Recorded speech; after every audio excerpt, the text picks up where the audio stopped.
Another day, another J. Fern's wife story.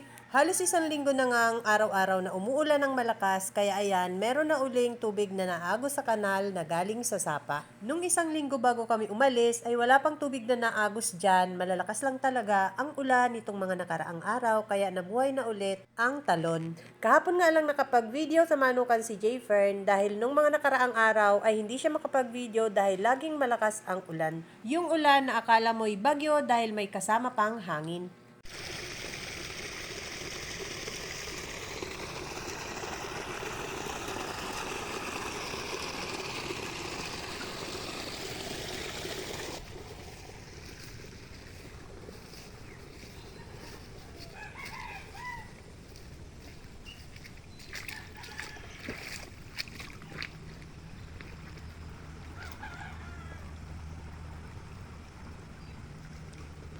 Tuwang-tuwa si J. Fern sa mga manok dahil ilang araw lang daw siyang hindi nakapunta sa manukan, malalaki na daw agad ang inilaki ng mga manok. At kahit nga maulan, masisigla at malulusog pa rin ang lahat ng mga alpas na nasa range area. Buti na lang ngayong hapon ay hindi umuulan, kaya ayan, nakagala ulit ang mga manok sa range area. Kapag maulan kasi, lalo na kapag malakas ang ulan at may kasama pang hangin, lahat sila ay nasa kubo lang nakatambay. Mahigit 3 oras din yatang tumila ang ulan, kaya ayan, ang mga manok nagtatakbuhan sa mga damuhan. At dito naman sa kabilang lote, palibhasa nga mababa ang lupa doon, ay nagkakatubig kapag umuulan.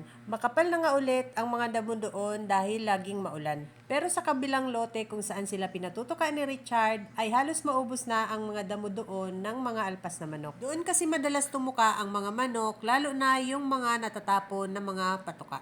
Kaya yung mga damo doon ay halos makalbo na rin. Maputik ang lupa kapag walang damo, kaya kahit makapal na ang mga damo sa cording area at dito sa ibang part ng range area, ay hindi muna namin pinapag-grass cutter kay Richard para hindi maputik. Malagkit at madulas kasi ang putik dyan, kapag napaka ng tsinelas ay dumidikit, kaya mas maganda kapag may damo para hindi dumikit ang tsinelas kapag umapak sa putik. Pero dito banda sa may tabi ng kubo, kahit walang damo dyan ay hindi nagpuputik dahil mataas ang lupa dyan.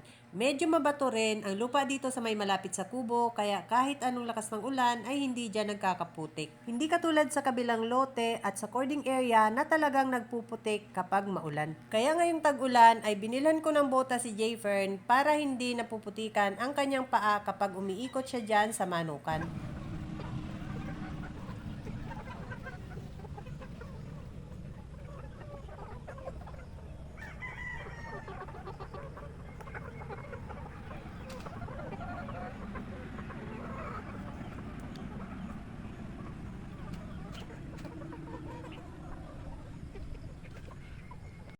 Dito naman sa cording area ay malalakas at masisigla ang mga manok na nakatali. Malalakas din ang resistensya nila dahil kahit lagi silang nauulanan ay walang may sipon sa mga manok na nakatali doon. Nagdadagdag kami ng crack corn sa mga patuka nila kapag ganitong tag-ulan.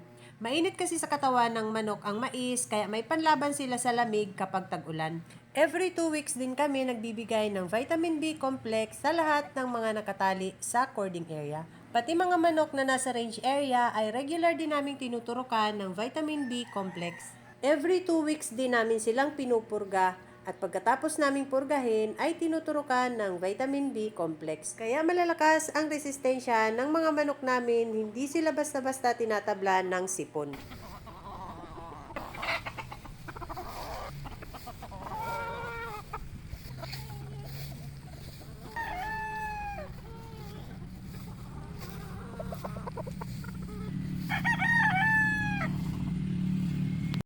Madami na rin sumibol na aratilis dito sa cording area at yung mga puno naman ng aratilis dito ay lumaylay na ang mga sanga dahil mabigat na at laging umuulan. Kaya sinabihan ni J. Fern si Richard na salayin yung mga sanga ng aratilis na nakalaylay. Bukod sa madilim na nga ay lagi pang nakayuko si Richard kapag dumadaan sa ilalim ng aratilis dahil nakalaylay na nga ang mga sanga.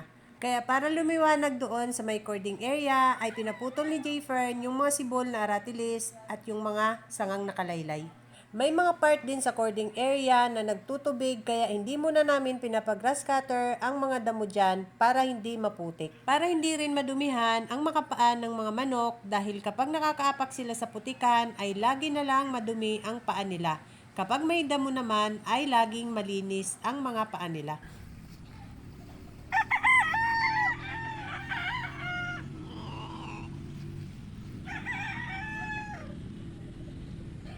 Masukal na ngang tingnan ang cording area dahil madami na ngang sumibol na puno ng aratilis at madami na ring mga nakalaylay na sanga. Yung mga damo naman dito sa cording area, saka na namin ipapag-grass cutter kapag gumanda na ang panahon. Yung mga talahib muna sa gilid ng bundok ang ipapag-grass cutter namin kay Richard para hindi pa mahayan ng mga ahas. Bago magpatuka ng manok si Richard ay inumpisa na niyang salayin ang mga sanga ng aratilis na nakalaylay.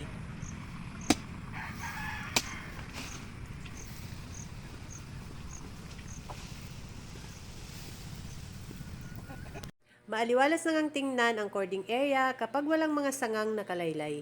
Dito malapit sa Aratilis itinali yung mga baby stag na galing sa range area. Mahigit 2 weeks na ngang nakatali ang mga yan, kaya ayan, medyo sanay na sila sa tali. Mag-aalas 5 na nga yan, kaya gutom na ang mga manok. Tapos na nga magsalay si Richard ng mga nakalaylay na sanga ng Aratilis at pumasok na siya sa kubo para kumuha ng feeds para magpatuka na sa mga manok. Maulan pa nga kaya hanggang ngayon hindi pa rin napupungusan ang mga stag na nakatali sa cording area. Kapag gumanda na ang panahon ay pupungusan na nila J. Fern yung mga stag na naibitaw na nila dahil matatapang na yun. Nakita ng mga manok si Richard na kinuha ang kanilang patukaan kaya nagpuntahan silang lahat kay Richard. Nililinis nga muna ni Richard ang mga patukaan ng manok bago lagyan ito ng feeds. At dahil hindi nga naulan sa kabilang lote, dinala ni Richard ang mga patukaan at dun niya patutukain ang mga manok. Babanlawan muna ni Richard ang mga patukaan ng manok para malinis.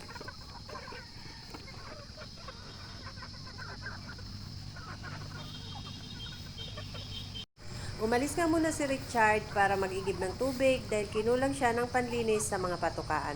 Lahat ng nasa range area ay wet feeding pa rin ang pinapatuka namin hanggang ngayon. Magaganang kumain ang mga manok dito sa range area dahil ang pinambabasa sa kanilang patuka ay Multilite Premium.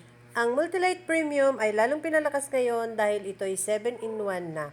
Ito ngayon ang pinakakumpletong supplement na available sa market. Ang Multilite Premium ay may vitamins, minerals, electrolytes, amino acids na nagpapalakas ng resistensya ng mga manok at meron din itong anti-stress formula. Meron din itong probiotic na nagpo-promote ng digestion at nutrient absorption kaya ang mga manok ay magaganang kumain. Meron din itong CGF that promotes growth at taurine that maintains overall health. Sumalubong na nga kay Richard ang mga manok nung nakita niyang may dala na itong patuka. Ganyan kagaganang kumain ang mga manok namin na nasa range area. 2K BMEG Integra ang patuka namin sa mga manok na nasa range area at dinadagdagan lang namin ngayon ng cracked corn dahil tag-ulan. Subok na namin ang BMEG Integra kaya hanggang ngayon ay hindi kami nagpapalit ng patuka. Dahil sa BMEG Integra ay maganda ang hipo ng aming mga manok at mabilis silang lumaki.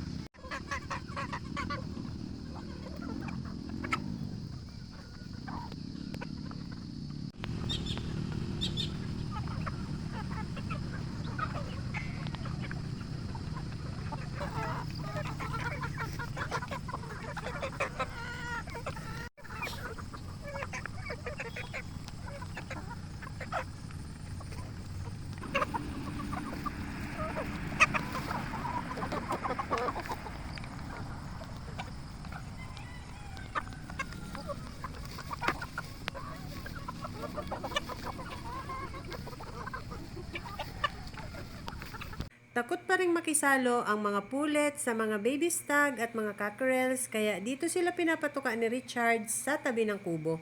That's all guys. Thank you so much for watching. Please like, share, and follow for more. See you on my next video. Bye!